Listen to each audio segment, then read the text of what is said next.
Okay, welcome back. We are continuing with the learning of the Rabbi Yonasan Steif's holy work of Mitzvos Hashem, the love God Almighty's loving divine commandments, loving divine guidance to every single human being.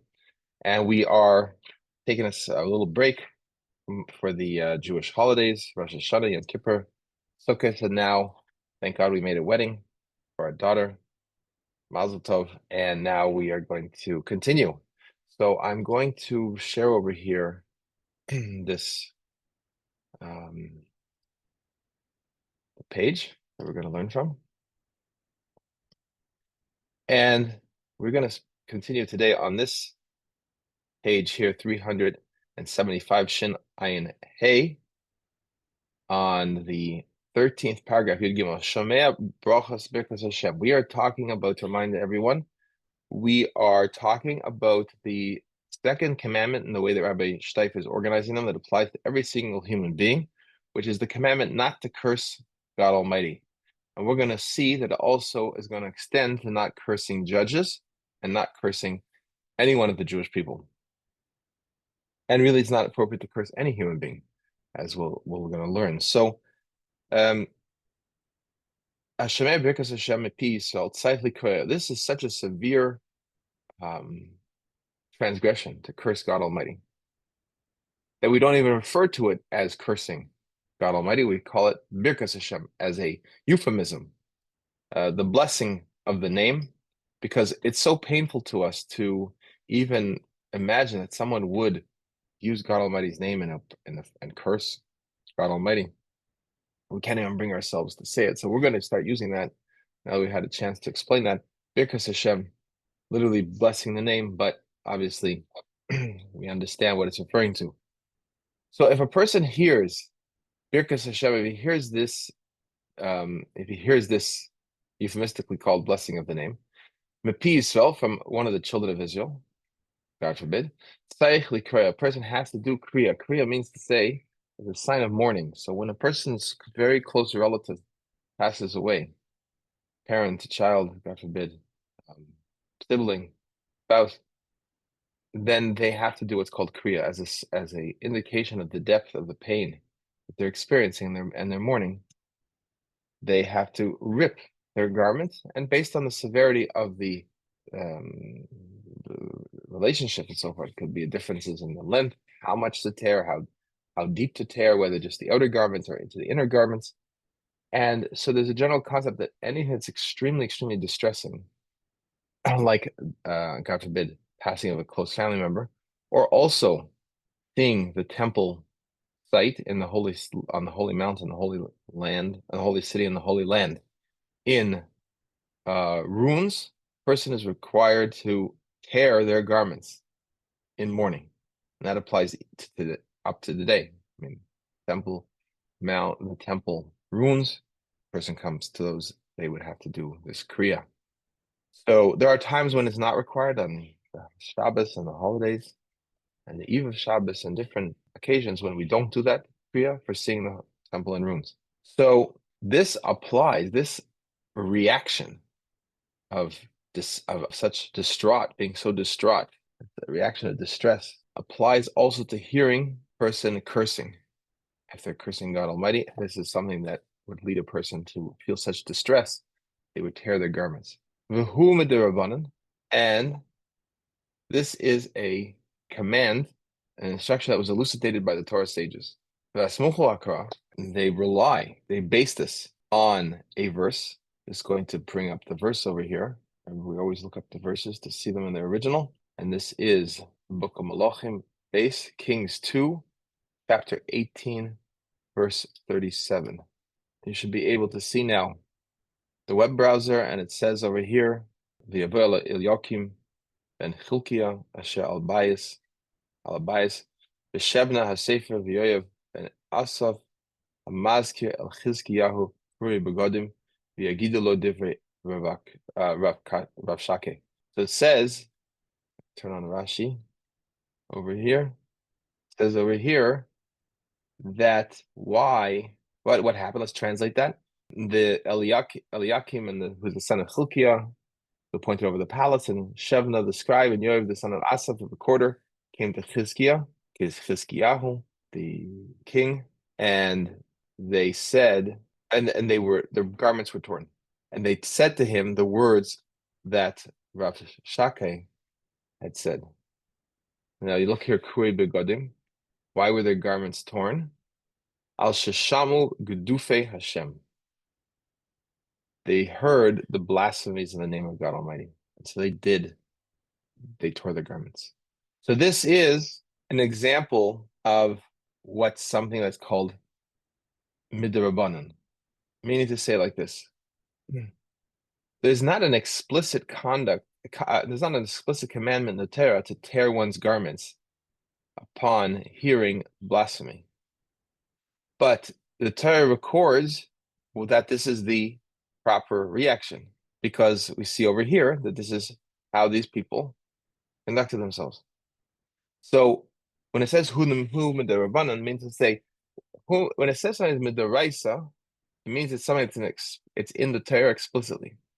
But there's many other details that are elucidated from the conduct of the different people and incidences in the Torah, and also from the Torah sages themselves, and from their understanding of the oral Torah that was passed down directly from God Almighty to Moses, our teacher, from generation to generation, as is explained in the Mishnah Torah of the Rambam, and it's also explained in the Pirkei Avos, the Ethics of the Father, explains the chain of transmission of the Torah teachings from generation to generation.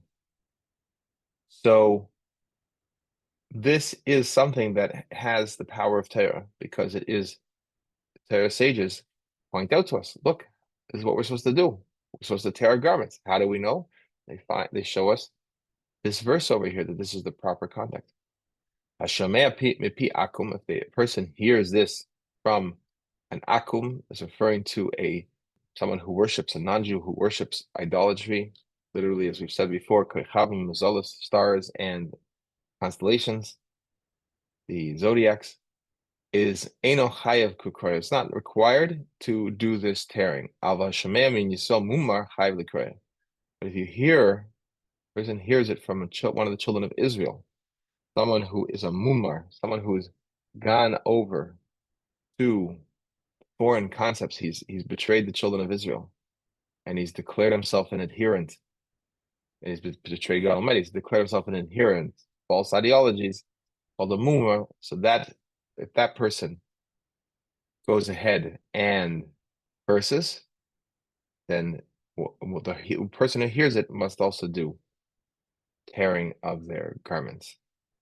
And this is established in the Talmudic tractate of Sanhedrin on the 60th page on the first side. And also see in the Kesef Mishnah, one of the commentaries on the Rambam Mishnah Torah and the Mishnah Lamelech, on the second chapter of the laws against idolatry in the 10th law. The Eidim V'Dayanim, same Chemes up to 9:14, Yudalad. The Eidim V'Dayanim, same Chemes Yidehem Achar Echad Al Reish Magadif V'Eimrloi. They put their hands one by one to the judges and the witnesses, the Eidim, the witnesses, V'Dayanim, the judges, put their hands on one by one on the head of the Megadif, the person who is cursing, who cursed, and they say to him, Damcha, your blood is on your head because you caused this for you. This is a capital crime. The blood of the person that cursed is on his own head, so that he's responsible for the consequences that are happening. And then in square parentheses it says, this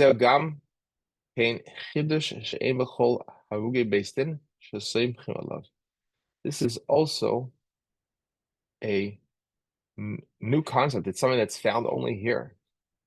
I say new concept, meaning to say it's different in relationship to all other capital punishments. That in all the other capital punishments, people who are going to be executed by the court, that there's no one else and there's no other situation where this type of putting the hands of the judges and the witnesses on the heads of the perpetrator, on the heads of the person who's going to be executed, that is not found in any other one of those capital punishments. Only in the person who curses, and that because it says in the Torah that everyone, all those that heard, have to put their hands on the person. Now, who's the ones that heard? Is the witnesses, and the judges also heard because they had. We saw that the witnesses have to repeat exactly to the judges exactly what they heard because there's many different criteria for it to be a curse that requires capital punishment, and they have to say it exactly the way they heard it, so the judges could judge if it qualifies as something worthy of reaching the level severe enough to reach the level of capital punishment. And so then the judges also heard it. They're included within the hearers of the curse. This is practice in all places and at all times. And in the land of the Holy Land, the land of Israel, the times of the Holy Temple, the person was stoned. If a Jewish person, one of the children of Israel, was to curse, he would be stoned. And now, outside the Holy Land, we do not have in the Jewish courts of law judges who have received the type of smicha, the type of literally placing. It's actually the same word is up here. The same chim, esidehim.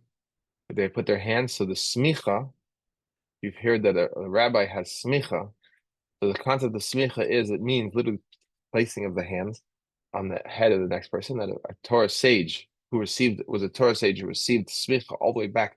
Moses, our teacher, was given, the teacher would place his hands on the head of the next generation, the student, and say that and then obviously teaching him for a long period of time and testing him and so forth, that he now was carrying forward the tradition and qualified to be a judge in all cases, including capital cases. So today we have smicha of rabbis on matters other than capital crimes. The smicha of the capital crimes, the ordination, so to speak, the authority to be able to carry out judgments in capital crimes, that ceased after the destruction of the temple. And there's people today, the rabbis today don't have that direct line of, they have the direct line of all the teachings, so they don't have the direct line of that authority and that responsibility to carry out capital punishment, capital judgments and capital punishments. So the end result is that there's no court invested with the ability to carry this out. Very important concept as it relates to the Sheva Mitzvahs B'nai Noach, because the non-Jewish people, the nations and the non-Jews individually, have a responsibility to establish courts of law that will carry out the consequences of the not fulfilling the laws that God Almighty has instructed all humanity to conduct themselves properly. So, for example, a person murders another person, that's a capital crime. Under the circumstances that has to be a witness and there has to be a judge and it can't do mobs. But there has to be a system of justice.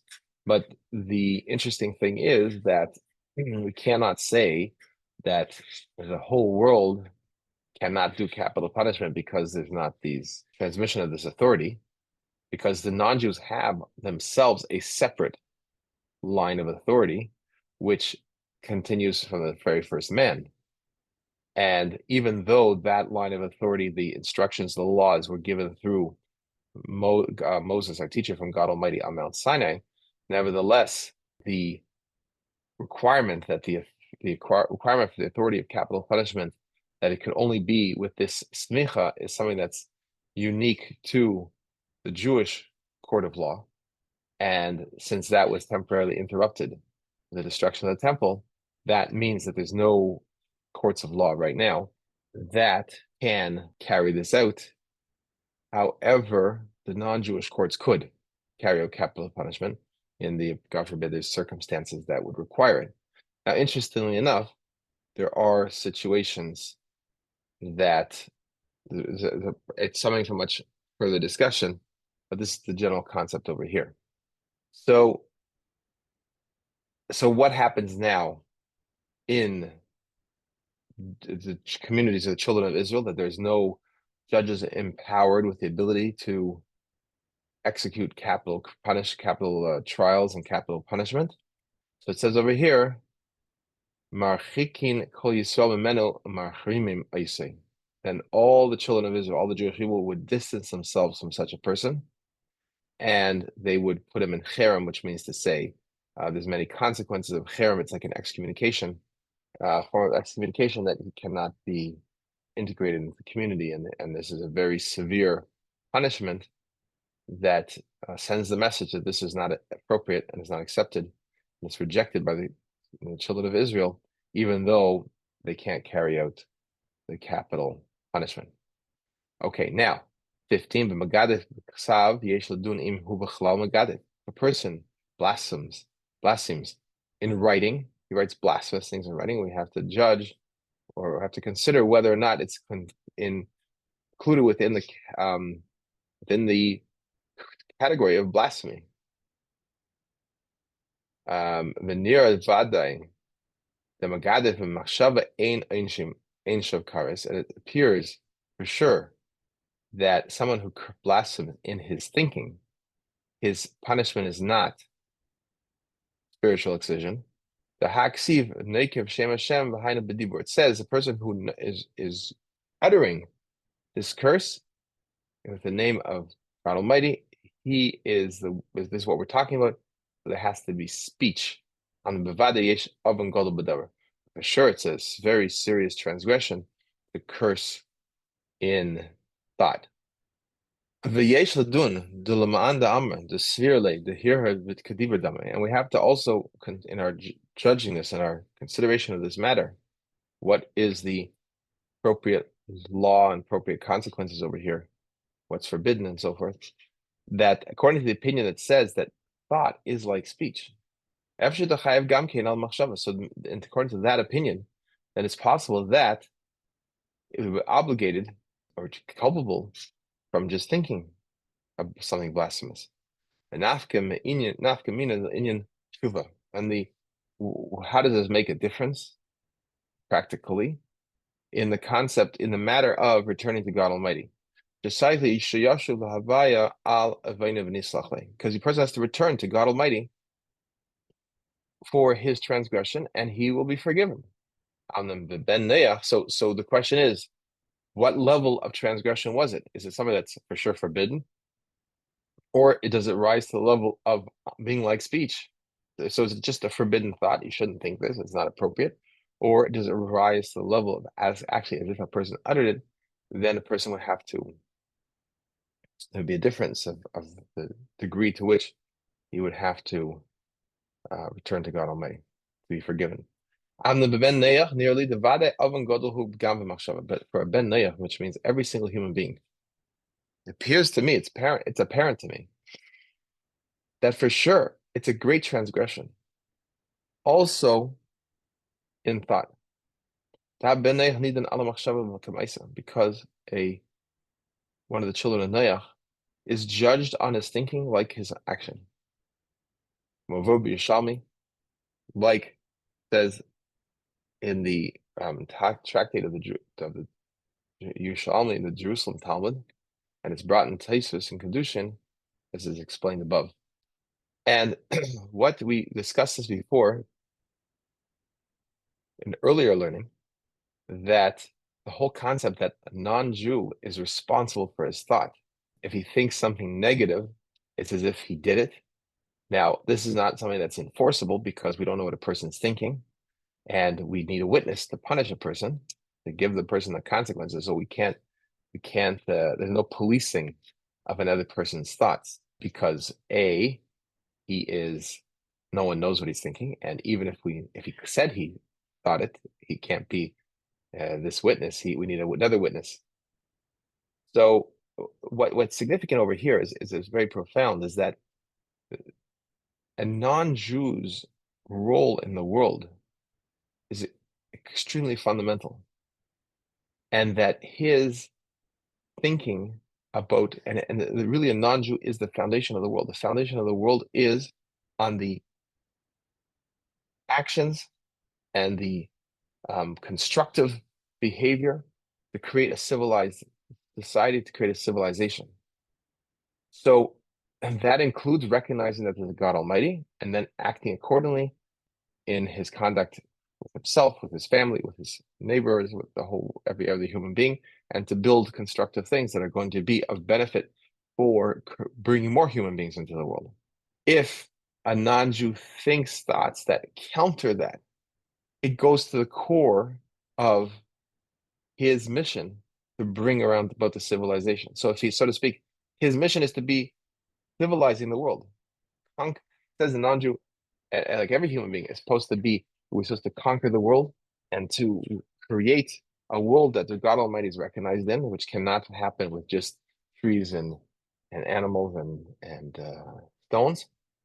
And so a non-Jew's thinking, if he is non-Jew, it's showing the importance of a person's thinking. That when a person, what a person chooses to think about is essential role of their mission. The person has to be making sure not to think things that are undermining the very mission of the non-Jew. So you can go back to that previous course, class that was very in detailed discussion of this, and I encourage you to go back and listen to that, and what the significance of that is. But the point is that this goes to the core purpose. Now, we said over there that for a Jewish person, his machshava teva starts on myself. God Almighty takes the positive thought of the Jew and treats it as actually done, but does not take the negative thought of the Jew.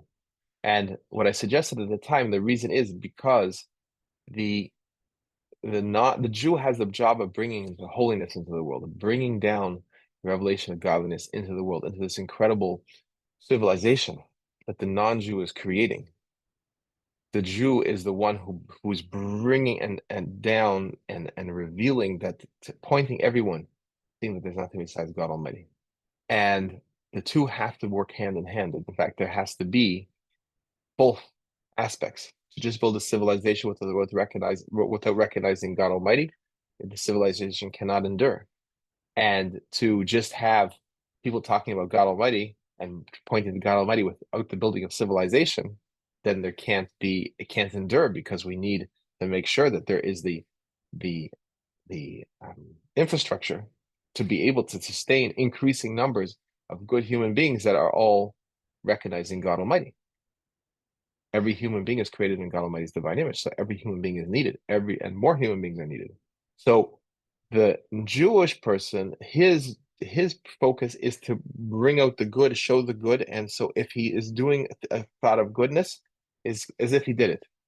And his thoughts, his negative thoughts, are, so to speak, it's not that he's allowed to have negative thoughts, God forbid, as we described before. So there's no permissibility when we say that God Almighty is not treating the Jews' thoughts as negative thoughts as if they happen. We're not saying it's insignificant. No, a person has to be very careful what they think about. But God Almighty is saying that's not where we're not going to give any impact to that negative thought. But for a non-Jew who has this very, very essential civilizing influence on the world, to civilize the world, to build the infrastructure of the world, to bring more human beings into the world, then his negative thoughts, his thoughts that are going to just undermine that which he's doing, that aspect of what he's doing, that is God Almighty is saying, you have a heightened, very, very high level of responsibility not to be entertaining negative thoughts, destructive thoughts against God Almighty and against your fellow men. Whereas the Jew has to be he also shouldn't be thinking those things, but he has to be making sure that he's thinking, has a very high level of responsibility to make sure he's thinking the positive and holy thoughts. That's to bring that positivity and holiness into the world. So it's really an incredible understanding of the responsibility every human being has to make sure that their thoughts are on the right track, that they're building thoughts of building and not thoughts, God forbid, of doing things that are undermining holiness and not undermining civilization. And this, we have to understand also that we are responsible for the thoughts that we take seriously, meaning to say every person has a zillion thoughts going through their mind every second. If a person's thought has a thought, an inappropriate thought, and he lets it go, he doesn't ruminate on it, he does not focus on it, he does not continue to take it and develop it and entertain it, he lets it go, then that's God Almighty is sending us thoughts all the time. But our responsibility is not to focus on thoughts that are inappropriate, and not to entertain them, and not to build on them, and not to develop them, and not to ruminate on them, and not to let them fester. That's we all have the power. Our real power of choice is in deciding which thoughts we take seriously. Every human being has that ability. So we don't the Torah teaches us not to walk around beating ourselves up over the fact that we had a negative thought, but we should make sure not to let that thought stay, and we should let that thought go. And that's an important message for every human being, to recognize that God Almighty is the one creating us, and He's also the one creating the thoughts. So He's creating everything. So we're not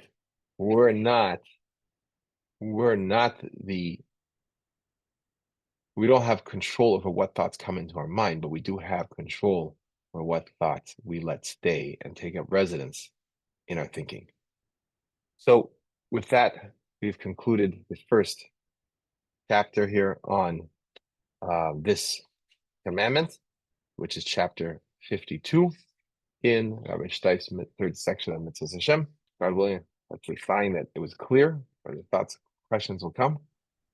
I want to bless you all with a wonderful week. Good to be back learning together. Yes, go ahead. Do you have a question? No question. Everything was clear.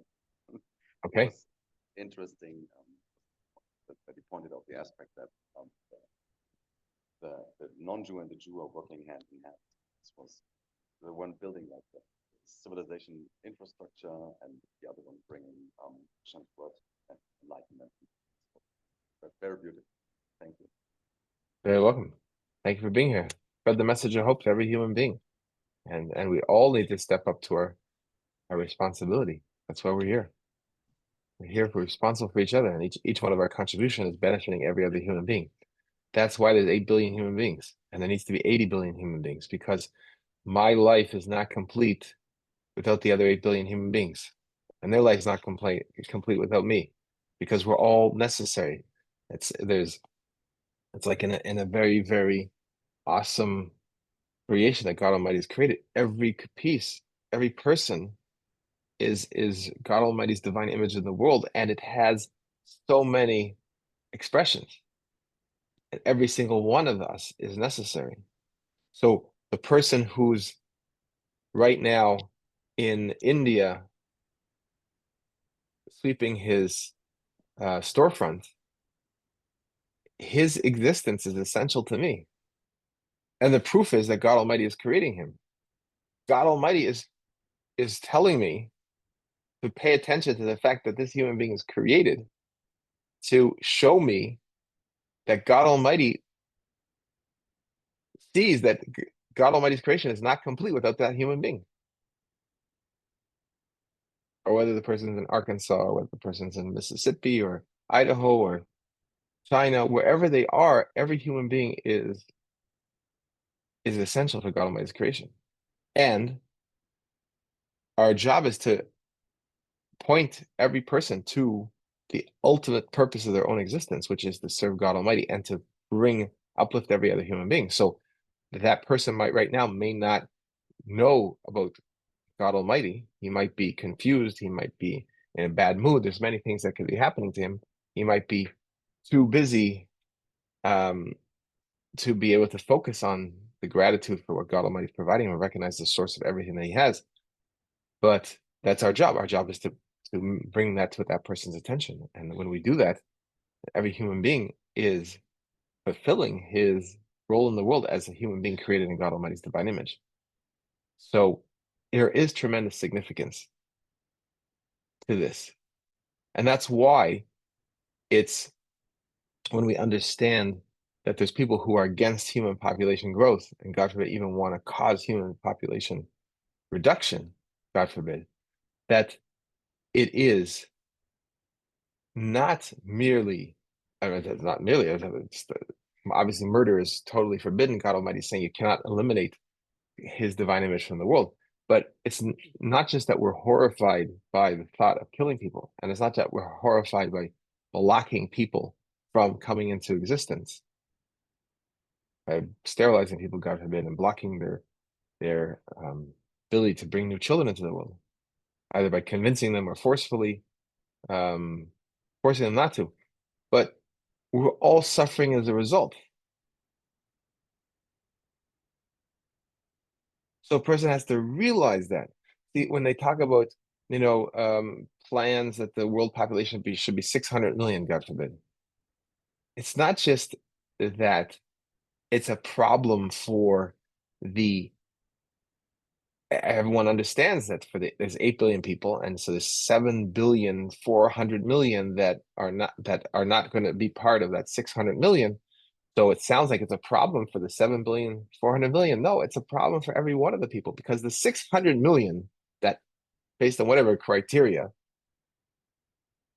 according to the insane ideas of these people who fight against God Almighty and fight against divine image in the world and fight against every human being, according to their plans, however, they would select those 600 million people. Those 600 million people would be suffering, not only because they'd be under such a totalitarian control and in such a world run to fight against God Almighty. That would be suffering in itself. But they would be suffering. The point I wanted to emphasize at this point is that they would be suffering from the fact that they are only 600 million people. That our completion as human beings is because there's 8 billion, and we're suffering and lacking because the world population is not 80 billion. Because the divine is infinite, and the divine, God Almighty's divine divinity, that the divine needs to be expressed in the world within all the possible expressions of God Almighty's divine image in the world. So that's the message we have to get to every human being. That's why it's so foolish that people don't take it seriously. They imagine to themselves they're going to be one of the 600 million. Doesn't sound like, so everyone imagines they'll be one of the 600 million that will survive, and they got all their plans and all this kind of stuff. But that's not the answer. The answer is not to say, okay, I go to become a survivalist, and he's figured out how to be one of the surviving 600 million in this, God forbid, there's such an evil plan. Fight against God Almighty, stuff like that. He's going to survive. No, he has to realize that none of us will survive, meaning to say that the existence with only 600 million is a massive step back for every one of us, because there won't be I mean, God bless, I don't even want to say it, but in such a scenario, we would be in a world lacking all the other billions of people that we need to be complete. So this is what we have to keep focused on. We have to realize, to encourage every human being to bring more children into the world, because, like Mark, what you're emphasizing, highlighting from what we learned today, the essential role of every single human being. There is no option out from this.